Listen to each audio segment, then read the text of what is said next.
म्हणूनच ओळख प्रखर होताना आपण बघतो आहोत. आपल्याबरोबर आज स्टुडिओमध्ये छगन भुजबळजी आहे. आपलं स्वागत आहे एबीपी माझामध्ये.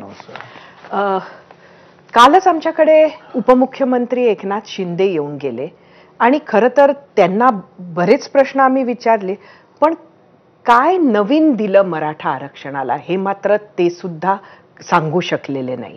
खरंच काही मिळालंय या GR मधनं की जे आहे ते जुनच दिलेलं आहे तेच लागू होणार आहे?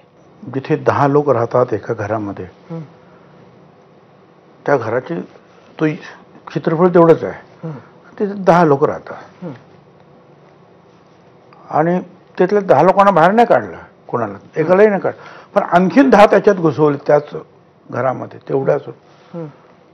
तर काय होणार? धक्का लागणार नाही? समजा एक ताट आहे, एका ताटामध्ये 2 लोकांचं जेवण ठेवलेलं आहे, त्याच्यामध्ये जर आणखीन 2 लोक येऊन बसले तर पहिल्या दोघांचं जेवण कमी होईल की नाही?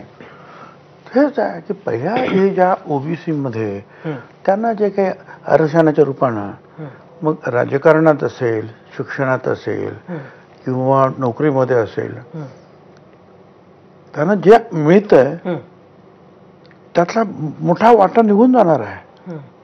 आणि जर असा आज नाही म्हटलं तरी मराठा समाज ही रुलिंग कम्युनिटी आहे. हायकोर्टानं सुद्धा सांगितलं 2 ठिकाणी की कुणबी आणि मराठा ह्या वेगवेगळ्या जाती आहेत.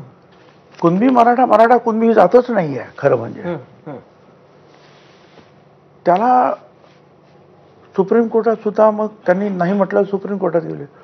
सुप्रीम कोर्टाचं सुद्धा जजमेंट हेच आलं की असं आहे की आर्थिकदृष्ट्या तुम्ही मागास असाल, शैक्षणिकदृष्ट्या मागास असाल तुम्ही, पण सामाजिकदृष्ट्या तुम्ही मागास नाही. त्यामुळे तुम्हाला देता येणार नाही. त्याच्यात त्यांनी खूप लिहिलं की आतापर्यंत ह्या समाजाचे जे आहेत बरेच मुख्यमंत्री झाले, त्यांनी सुद्धा ते दिलेले नाही. त्यातले जे काही देशात मंत्री झाले त्यांनी सुद्धा ते दिलं नाही, कारण त्यांना ते कळत होतं की